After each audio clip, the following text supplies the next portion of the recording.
હરિઓમ, સૌને જય શ્રી કૃષ્ણ. ગયા પાઠમાં આપણે સત, ચિત અને આનંદ વિશે જોયું. આજે આપણે ભગવાન સાકાર છે કે નિરાકાર એના વિશે જોઈશું. સાકાર એટલે જેનો આકાર છે, જે મૂર્તિ સ્વરૂપ છે, અને નિરાકાર એટલે જેનો કોઈ આકાર નથી, કલ્પના કરવાની છે અથવા ચિંતન કરવાનું છે.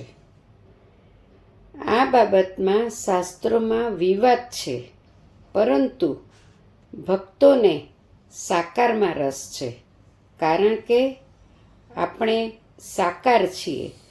સાકારમાં ભક્ત અને ભગવાન વચ્ચે પ્રેમ રસ હોય છે, કારણ આપણે જ્યારે પ્રભુની સેવા કરીએ છીએ ત્યારે આપણને પ્રભુનું સ્વરૂપ જોઈ પ્રેમ રસ ઉભરાઈ આવે છે. જ્યારે નિરાકારમાં ઉપાસના ધ્યાન અને ચિંતનના માધ્યમથી થાય છે. નિરાકાર ભક્તિ જીવ માટે કઠિન માનવામાં આવે છે, કારણ કે એમાં મનની એકાગ્રતા, મનનું કોન્સન્ટ્રેશન હોવું જરૂરી છે. એક્ઝામ્પલ જોઈએ. કેવટને ભગવાન શ્રી રામના પગ ધોવામાં જે આનંદ આવ્યો, એ આનંદ નિરાકારમાં મળવો શક્ય નથી. ત્યાર પછી આપણે જોઈએ કે સચ્ચિદાનંદ રૂપાય એ શ્લોકમાં ભગવાન બીજું શું કામ કરે છે તે જોઈએ. તો ભગવાન વિશ્વનું સર્જન, પાલન અને સંહાર કરે છે. વિશ્વનું સર્જન એનું આપણે એક્ઝામ્પલ જોઈએ કે આપણે કોઈ બિલ્ડિંગને જોઈએ, કોઈ માટલું જોઈએ કે બીજી કોઈ પણ વસ્તુ જોઈએ, તો તેનો બનાવનાર પણ કોઈ હોવો જોઈએ. એટલે કે બિલ્ડિંગ કે માટલા જેવી નાની વસ્તુ પણ આપમેળે તૈયાર થતી નથી, તો આખું વિશ્વ આપમેળે કેવી રીતે બની શકે? હવે પાલન જોઈએ. પાલન એટલે કે જે ચલાવે તે. હવે એક્ઝામ્પલ જોઈએ. રસ્તા પર ગાડી જતી હોય તો ગાડીનો ચલાવવાવાળો પણ અંદર જ હોવો જોઈએ. એવી જ રીતે દુનિયાને ચલાવવાવાળો હોય તો જ આખી દુનિયા ચાલે. સવારે સૂરજ રોજ ઉગવાનો જ, ચાંદો પણ રાત્રે ઉગવાનો જ. એમને ક્યારેય રજા મળે છે? દુનિયામાં આ બે રજા પર જાય તો કલ્પના કરો શું થાય? તો આ કોણ ચલાવે છે? કોઈક તો છે ને કે જે ચલાવે છે. હવે સંહાર જોઈએ. જ્યારે ભગવાનને લાગે કે વિશ્વમાં અધર્મ, અશાંતિ વધી ગયા છે, ત્યારે પરમાત્મા એનો નાશ નથી કરતા, પણ લય કરે છે. એટલે પોતાનામાં સમાવી લે છે. ત્યાર પછી આપણે આ જ શ્લોકમાં કહ્યું છે કે જે ભગવાનના શરણમાં જાય એના 3 પ્રકારના દુઃખ દૂર થાય છે. તો કયા 3 પ્રકારના? તો આધિ, વ્યાધિ, ઉપાધિ.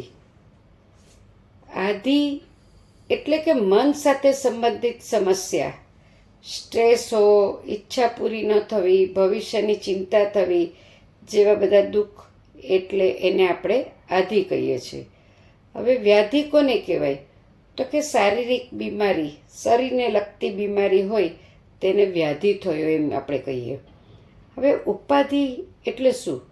તો કે બહારના કારણોથી ઉત્પન્ન થતા કષ્ટો, મુશ્કેલીઓ. હવે સામાજિક મુશ્કેલીઓ હોય કે પ્રાકૃતિક આપત્તિ હોય, એટલે કે નેચરલ કેલામિટીઝ હોય, એને આપણે ઉપાધિ કહીએ. હવે આપણે જોઈએ કે આધ્યાત્મિક માર્ગમાં ગુરુ કૃપા વગર માણસ આગળ ન વધી શકે. એટલે બીજા શ્લોકમાં સદગુરુ શ્રી સુખદેવજી મહારાજને પ્રણામ કર્યા છે. ગુરુ એટલે અજ્ઞાનરૂપી અંધકારમાંથી જ્ઞાનરૂપી પ્રકાશ તરફ લઈ જાય તે ગુરુ.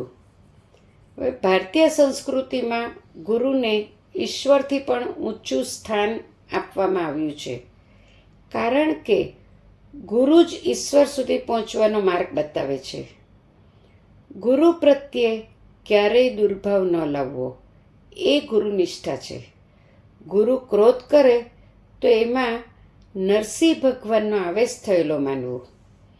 ગુરુ લોભી હોય તો તમને છેતરતા હોય તો વામન ભગવાન જાણો. ગુરુ વૈભવી હોય તો એમને શ્રી કૃષ્ણ માનો. આવી ગુરુનિષ્ઠા હોવી જોઈએ.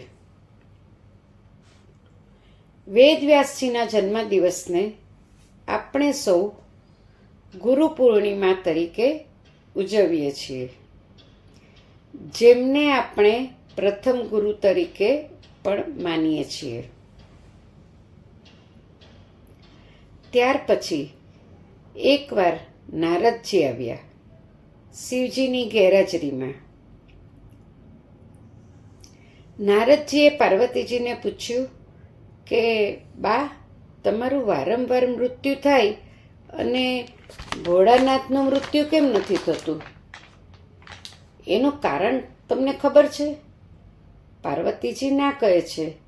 ત્યારે નારદજી કહે છે કે ભોળાનાથ પાસે એક અમર કથા છે, જેનાથી જન્મ મૃત્યુ છૂટી જતા હોય છે. આવી સરસ અમર કથા તમને આપી હોત તો મહાદેવના ગળાની માળામાં આટલી બધી ખોપરીઓ ભેગી ન થઈ હોત. તમે જેટલા જન્મમાં શંકરના પત્ની બન્યા એટલા જન્મમાં તમારું મૃત્યુ થયું. ત્યારે તમારું શરીર ચિતામાં બળે અને ખોપરી મહાદેવજી લઈ લે અને એમની માળામાં પરોવી દે. નારદે આ વાત પાર્વતીજીને બરાબર ગળે ઉતારી ને જય શ્રી કૃષ્ણ કહીને નીકળી ગયા. અહીં આપણને એમ થાય કે નારદજી કાંડી લગાવે છે, પણ ના, નારદજી આ લોક કલ્યાણની ભાવનાથી કરે છે આ બધું. જો નારદજી આવું ન કરત તો કદાચ આપણને આ કથા મળી પણ ન હોત. ત્યાર પછી ભોળાનાથ આવે છે.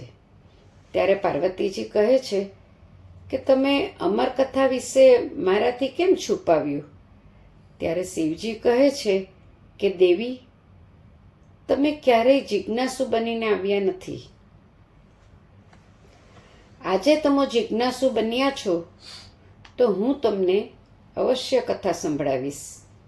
દેવી, ચાલો આપણે નિર્જન સ્થળે જઈએ, જ્યાં તમારા અને મારા સિવાય ત્રીજું કોઈ નહીં હોય. શિવજી કૈલાસમાં અમરકથા શરૂ કરે છે.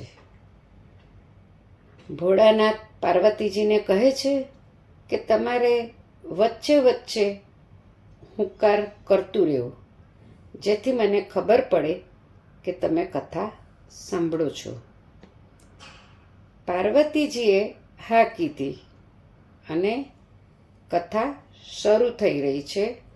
ત્યાં જ પોપટનું બચ્ચું એટલે સુખને આપણે પોપટ કહીએ છીએ, તો પોપટનું બચ્ચું ત્યાં આવીને બેસી ગયું. મહાદેવજી કથા બોલે છે ને પાર્વતીજીને કથા સાંભળતા સાંભળતા સમાધિ લાગી ગઈ. જ્યારે કથા પૂરી થાય છે ત્યારે મહાદેવજી વિચારમાં પડી ગયા કે પાર્વતીજી ઊંઘે છે તો કથા સાંભળી કોણે?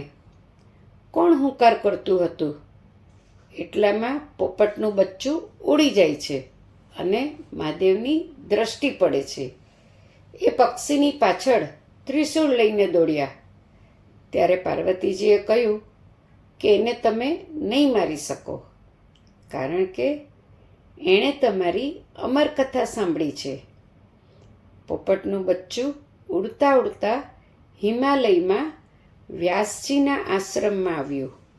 વ્યાસજીના પત્ની અરણીદેવીને બગાસું આવ્યું ત્યારે પોપટના બચ્ચાએ અરણીદેવીના ગર્ભમાં પ્રવેશ કર્યો.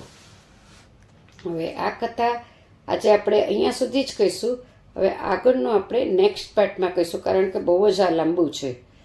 એટલે તમને મારો વિડીયો ગમ્યો હોય તો લાઈક, કમેન્ટ અને સબસ્ક્રાઈબ જરૂરથી કરજો, જેથી આવનારા વિડીયોના નોટિફિકેશન્સ તમને મળતા રહે. Thank you. સૌને મારા જય શ્રી કૃષ્ણ. ફરીથી મળશું નેક્સ્ટ પાર્ટમાં.